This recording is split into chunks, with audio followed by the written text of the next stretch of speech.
सारा दिन स्टेशन रे अपेक्षा करिबा परे नेबाकू पुओ आसलानी। संध्या हेबारु निज घर को फेरिबा पई असुस्थ बापा माँ ट्रेन रे बसिथिले। हठात पुओ फोन कला, बापा केउठी अछ? सॉरी रंग नंबर कही फोन काटिदेले बापा। किंतु काहेकी?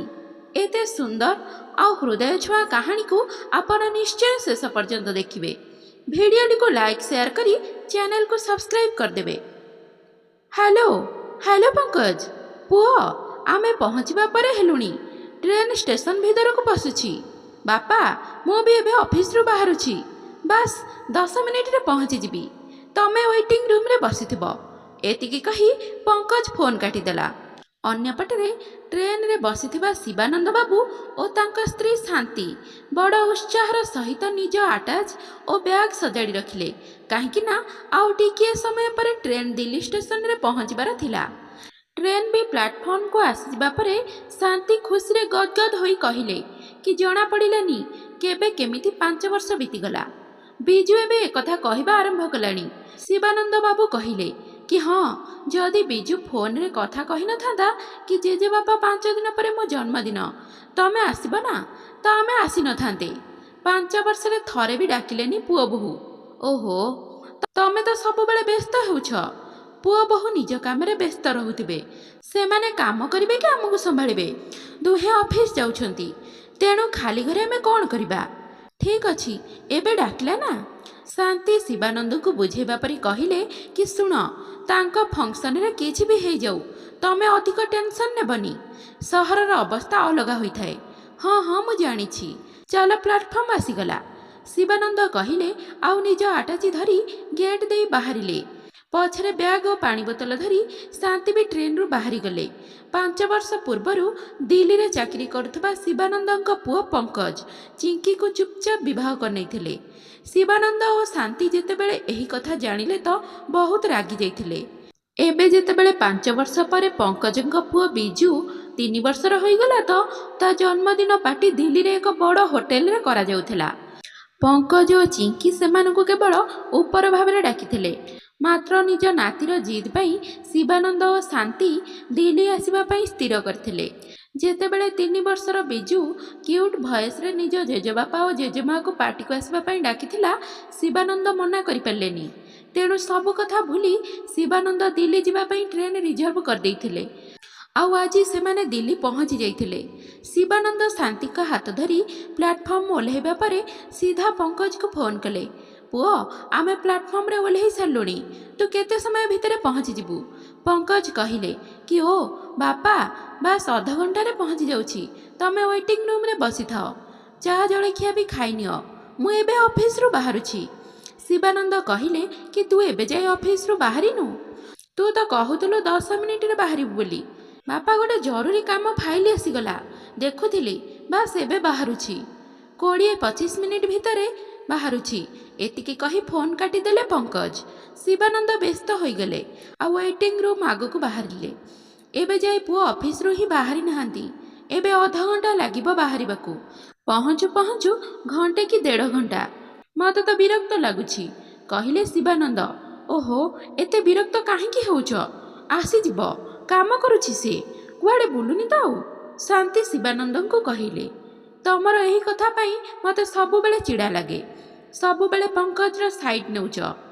से तो जानिथिला जे आमे आसुछे बोली तेणु से गाड़ी काई पठेलानी। आउ पार्टी भी आजी तेणु दिनक पाई छुट्टी नैथिला होई न थांता। आउ टिके आगको गले वेटिंग रूम आमे सेठी को जिबा। टिके समय परे से माने पहुँची गले। आउ सेठारे हाथ मुह धोई फ्रेश होई जिबा परे चा बिस्कुट खाई सेठारे पड़िथिबा चेयर उपरे बसी पड़ले।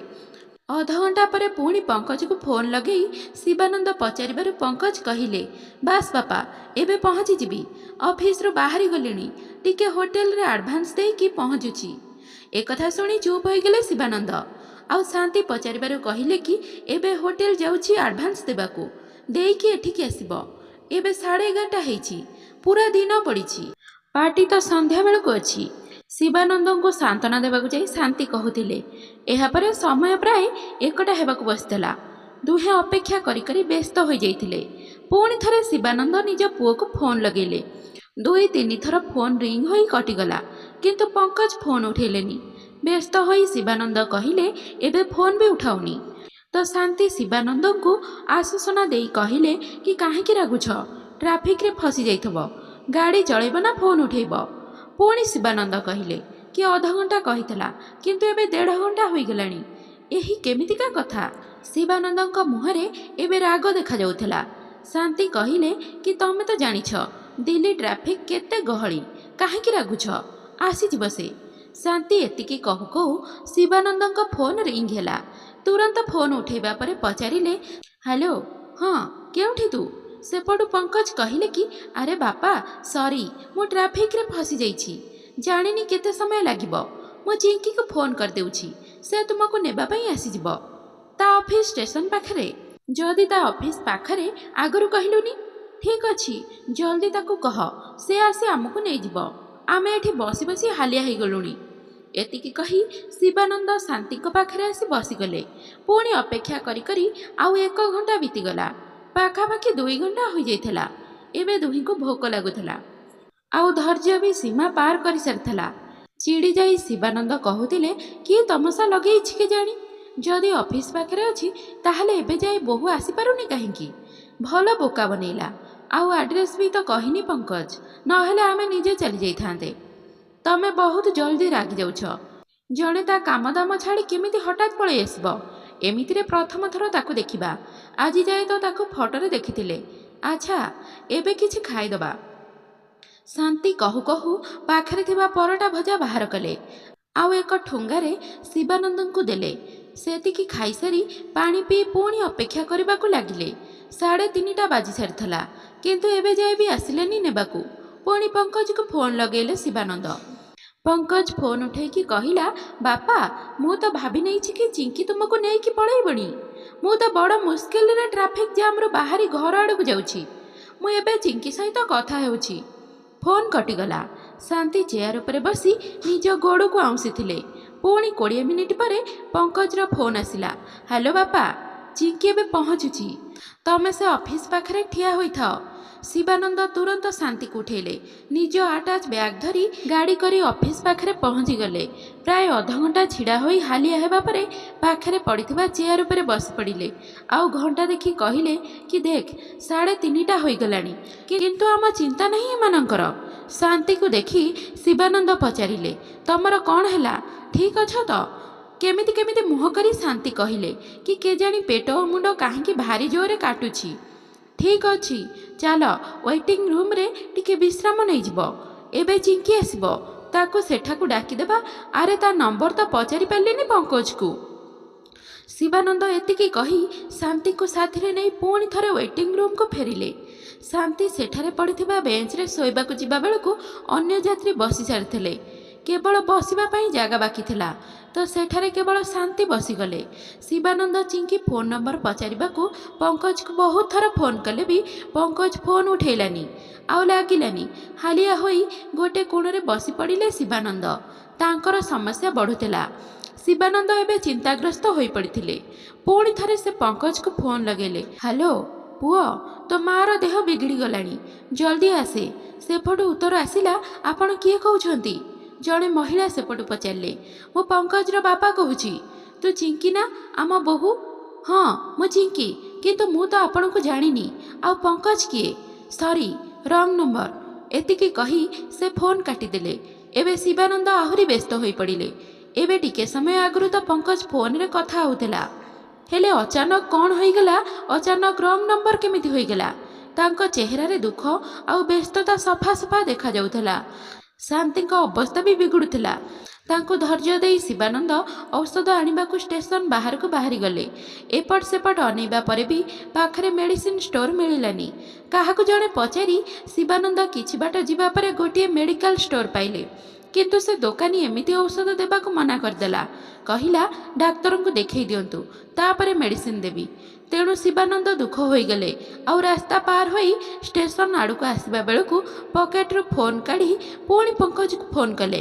ହ୍ୟାଲୋ ପଙ୍କଜ, ତୋ ମାଆର ଦେହ ବିଗିଡ଼ିବାରେ ଲାଗିଛି, ତୁ କେଉଁଠି ଅଛୁ?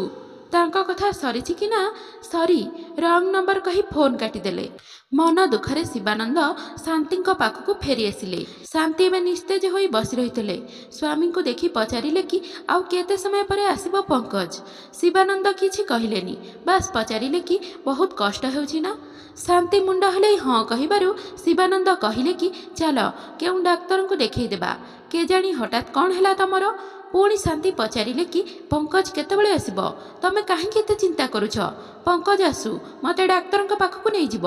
ଶିବାନନ୍ଦ ଶାନ୍ତିକୁ ନ ଅନେଇ କହିଲେ ଯେ କେଜାଣି ସେ କେତେବେଳେ ଆସିବ, ଆଉ ତମେ କେବେ ଯାଇ ପୀଡ଼ା ସହିବ, ଚାଲ ବାହାରକୁ ଯାଇ ଡାକ୍ତରକୁ ଦେଖେଇଦେବା। ଶାନ୍ତି ଛିଡ଼ା ହେବା ପାଇଁ ଚେଷ୍ଟା କଲେ, କିନ୍ତୁ ଥର ଥର ହୋଇ ପୁଣି ବସିଗଲେ। ବୋଧେ ଗୋଡ଼ରେ ଆଉ ବଳ ନାହିଁ ଚାଲିବାକୁ। ଆରେ ସାହସ ତ କରି ଉଠ, ଛିଡ଼ା ହେବାକୁ ଆସ, ମୁଁ ଧରିକି ନେଇଯିବି। ଶିବାନନ୍ଦ କହିବାରୁ ଶାନ୍ତି ମନା କଲେ। କହିଲେ ଛାଡ଼, ମୋତେ ଏଠାରେ ବିଶ୍ରାମ କରିବାକୁ ଦିଅ। ଆଉ ସେଠାରେ ଗଳି ପଡ଼ିଲେ ଶାନ୍ତି। ଶିବାନନ୍ଦ ବାବୁ ବହୁତ ବିଚଳିତ ହୋଇପଡ଼ିଲେ। ପୁଣି ଫୋନ୍ କାଢ଼ିଲେ। ଆଉ ଇଚ୍ଛା ନଥିଲେ ବି ପଙ୍କଜକୁ ଫୋନ୍ କଲେ, କିନ୍ତୁ ପୁଣି ଥରେ ଫୋନ୍ ଲାଗିଲା ନାହିଁ। ନାଚାର ହୋଇ ସେ ଶାନ୍ତିଙ୍କ କଷ୍ଟଭରା ଚେହେରା ଆଡ଼କୁ ଅନେଇବାକୁ ଲାଗିଲେ। ତାଙ୍କର ଏମିତି ଅବସ୍ଥାକୁ ଦୀର୍ଘ ସମୟ ଧରି ୱେଟିଂ ରୁମ୍ର ସହାୟକ ନଜର କରୁଥିଲା। ଶିବାନନ୍ଦ ବାବୁ ନିଜ ରୁମାଲ କାଢ଼ି ଆଖି ପୋଛୁ ପୋଛୁ ସେ ପାଖକୁ ଆସି କହିଲା କି କ'ଣ ହେଲା ଅଙ୍କଲ, କିଛି ଅସୁବିଧା ହେଇଛି କି? ଶିବାନନ୍ଦ ବାବୁ ଲୁହଭିଜା ଆଖି ଓ ଓଦା କଣ୍ଠରେ ସବୁ କଥା କହିଗଲେ। ସବୁ ଶୁଣିବା ପରେ ସହାୟକ ଜଣକ କହିଲେ କି ଆରେ ଅଙ୍କଲ, ଆପଣ କାହା ଚକ୍କରରେ ପଡ଼ୁଛନ୍ତି? ଆପଣଙ୍କ ପୁଅ ବୋହୂ କିଏ ବି ନେବାକୁ ଆସିବେନି। ଯଦି ଆସିବାର ଥାଆନ୍ତା ତ ଏବେ ଯାଇ ଆସିକି ନେଇ ସାରନ୍ତେଣି। ମୁଁ ଦେଖୁଛି ଆପଣମାନେ କେତେବେଳୁ ଏଠାରେ ଅପେକ୍ଷା କରି ଥକିଗଲେଣି। ଏବେ ଆପଣ ମୋ କଥା ମାନନ୍ତୁ। ପ୍ରଥମେ ଆଣ୍ଟିଙ୍କୁ ଡାକ୍ତରଙ୍କୁ ଦେଖାନ୍ତୁ, ଆଉ ଟ୍ରେନରେ ବସି ଫେରିଯାଆନ୍ତୁ। ଏହି ସହର ଯେତେ ବଡ଼, ସେଠାରେ ଲୋକମାନଙ୍କର ମନ ସେତିକି ଛୋଟ। ରୁହନ୍ତୁ, ମୁଁ ଏବେ ଡାକ୍ତରଙ୍କୁ ଡାକିକି ଆଣୁଛି। ସହାୟକ ଚାଲିଗଲା। ଆଉ ଶିବାନନ୍ଦ ତା କଥାକୁ ମନେ ପକାଇ ଭାବି ଭାବି ଶାନ୍ତିଙ୍କୁ ଦେଖୁଥିଲେ। 15 ମିନିଟ୍ ପରେ ସେହି ସହାୟକ ଜଣକ ଜଣେ ଡାକ୍ତରକୁ ନେଇ ଆସିଲା। ଡାକ୍ତର ଶାନ୍ତିଙ୍କ ପରୀକ୍ଷା ନିରୀକ୍ଷା କରିବା ପରେ କିଛି ମେଡ଼ିସିନ ଲେଖିଦେଲେ। ଡାକ୍ତରଙ୍କୁ ଫିସ୍ ପଚାରିବାରୁ ସେ କହିଲେ କି ଆପଣମାନେ ମୋ ବାପା ମାଆଙ୍କ ପରି, ତେଣୁ ଫିସ୍ ଦେବା ଦରକାର ନାହିଁ। ଆଉ ଜଲ୍ଦି ମୋ ସାଥିରେ ଆସି ମେଡ଼ିସିନ ନେଇଯାଆନ୍ତୁ। ଶିବାନନ୍ଦ ମେଡ଼ିସିନ ପାଇଁ ଉଠିବାରୁ ସହାୟକ ଜଣକ କହିଲେ କି ଅଙ୍କଲ, ଆପଣ ଆଣ୍ଟିଙ୍କ ପାଖରେ ବସିଥାନ୍ତୁ, ମୁଁ ଯାଇ ଔଷଧ ନେଇକି ଆସୁଛି। ଡାକ୍ତର ଓ ସହାୟକକୁ ଦେଖି ଶିବାନନ୍ଦ ଆଶ୍ଚର୍ଯ୍ୟ ହେଉଥିଲେ। ଭାବୁଥିଲେ କି ଏହି ସହରରେ ନିଜ ପୁଅ ପର ହୋଇଗଲା, କିନ୍ତୁ ଏହି ପରଲୋକମାନେ ସାହାଯ୍ୟ କରୁଛନ୍ତି। ପ୍ରାୟ 10 ମିନିଟ୍ ପରେ ସହାୟକ ଔଷଧ ନେଇ ଶିବାନନ୍ଦଙ୍କୁ ଦେଲେ। ଶିବାନନ୍ଦ ଶାନ୍ତିଙ୍କୁ ଔଷଧ ଖୁଆଇଲେ। ସହାୟକ ପଚାରିଲେ କି ଅଙ୍କଲ, ଆପଣ ଓଡ଼ିଶାରୁ ଆସିଛନ୍ତି ନା? ଶିବାନନ୍ଦ ହଁ କହିବାରୁ ସେ ପୁଣି କହିଲେ କି ହଁ, ମୁଁ ସକାଳେ ଦେଖିଥିଲି। ଏବେ ଆଉ 1 ଘଣ୍ଟା ପରେ ପୁଣି ସେହି ଗାଡ଼ି ଏହି ପ୍ଲାଟଫର୍ମରୁ ଓଡ଼ିଶା ଫେରିଯିବ। ମୋ କଥା ମାନନ୍ତୁ, ଆପଣ ସେହି ଗାଡ଼ିରେ ପୁଣି ଫେରିଯାଆନ୍ତୁ, କାରଣ ଆପଣଙ୍କୁ ନେବାକୁ କେହି ବି ଆସିବେନି। ଏବେ 3 ରୁ 4 ଦିନ ପୂର୍ବରୁ ଆପଣଙ୍କ ପରି ଅଙ୍କଲ ଆଣ୍ଟି ଛତିଶଗଡ଼ରୁ ବି ଆସିଥିଲେ। ଏହି ୱେଟିଂ ରୁମ୍ରେ 2 ଦିନ ପର୍ଯ୍ୟନ୍ତ ନିଜ ପୁଅକୁ ଅପେକ୍ଷା କରି କରି ରହିଲେ, କିନ୍ତୁ କେହି ବି ଆସିଲେନି। ଆଉ ଶେଷରେ ତାଙ୍କୁ ବି ଫେରିଯିବାକୁ ପଡ଼ିଲା। ଯଦି ଆପଣ ଚାହୁଁଛନ୍ତି ମୋତେ ଆପଣଙ୍କ ପୁଅଙ୍କ ଆଡ୍ରେସ୍ ଦିଅନ୍ତୁ, ମୁଁ ତାଙ୍କ ପାଖରେ ପହଞ୍ଚିଯିବି। ସହାୟକଙ୍କ କଥା ସରିନି, ଶିବାନନ୍ଦ ପକେଟରୁ 50 ଟଙ୍କା 2 ଘଣ୍ଟା କାଢ଼ି ସହାୟକକୁ ବଢ଼େଇ ଦେଲେ। ଆଉ କହିଲେ କି ପୁଅ ନିଅ, ଏହି ଟଙ୍କା ଔଷଧ ଟଙ୍କା ଦେଇଦେବ, ଆଉ ଆମ ପାଇଁ 2ଟି ଟିକେଟ୍ ବନେଇକି ଆସିବ। ଟଙ୍କା ନେଇ ସହାୟକ ପଳେଇଲା। ଔଷଧ ଖାଇବା ପରେ ଧୀରେ ଧୀରେ ଶାନ୍ତିଙ୍କୁ ଆରାମ ଲାଗୁଥିଲା। ଓଡ଼ିଶାକୁ ଫେରୁଥିବା ଟ୍ରେନ୍ ବି ପ୍ଲାଟଫର୍ମରେ ଲାଗୁଥିଲା। ଟିକେଟ୍ ନେଇ ସହାୟକ ଶିବାନନ୍ଦ ଓ ଶାନ୍ତିଙ୍କୁ ନେଇ ଟ୍ରେନରେ ବସେଇ ଦେଲା। ଆଉ ତାଙ୍କ ପାଇଁ ବିସ୍କୁଟ ଓ ଜୁସ୍, ଫଳମୂଳ ଆଦି ନେଇ ଶିବାନନ୍ଦଙ୍କ ହାତରେ ଧରେଇ ଦେଲା। ଆଉ ତାଙ୍କ ପାଖରେ ବସି ନିଜ ପରିବାର କଥା କହୁଥିଲା। ଏତିକିରେ ଗାଡ଼ି ହର୍ନ ବାଜିଲା। ଧୀରେ ଧୀରେ ଗାଡ଼ି ଆଗକୁ ବଢ଼ିଲା। ସହାୟକ ଜଣକ ଯାତ୍ରା ପାଇଁ ଶୁଭେଚ୍ଛା ସହିତ ତାଙ୍କ ପାଦ ଛୁଇଁ ସେଠାରୁ ଚାଲିଗଲା। ଗାଡ଼ି ଧୀରେ ଧୀରେ ଆଗକୁ ବଢ଼ୁଥିଲା। ସେତେବେଳେ ଶିବାନନ୍ଦଙ୍କ ଫୋନ୍ ରିଙ୍ଗ ହେଲା। ଶିବାନନ୍ଦ ଫୋନ୍ ଉଠେଇଲେ।